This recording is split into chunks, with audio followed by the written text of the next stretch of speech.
أبكي على شام الهوى بعيون مظلوم مناضل، وأذوب في ساحاتها بين المساجد والمنازل. رباه سلم أهلها واحمي المخارج والمداخل، واحفظ بلاد المسلمين عن اليمائن والشمائل. مستضعفين فمن لهم يا رب غيرك في النوازل، مستمسكين بدينهم ودماؤهم عطر الجنادل.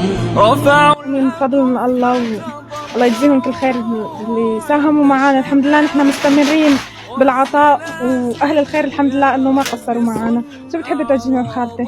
وجههم الله يزيدهم الخير ويعطيهم الف عافيه ان شاء الله. كل قرش اللي بعته ب10 ان شاء الله يبعث لهم اياه ب100 يا رب العالمين ان شاء الله. الله يخليهم ويخلي اولادهم، وشكرا لهم يا رب العالمين. الله يجزيكم الخير وكثر خيركم ان شاء الله يا رب. يعطيكم الف عافيه فاعلين الخير. الله يعطيكم الف عافيه وكثر خيركم. هاي العائله اللي شفتوها هاي من مئات بل الاف العوائل في مخيمات الشمال السوري لحد الان بدون تدفئه ومدافع. لكل انسان مهتم في العمل الانساني وحابب يساعد اهله في الشمال السوري رقمنا داخل البايو، وان شاء الله راح نكون معكم ببث مباشر بشكل يومي الساعه 10. حياكم الله جميعا.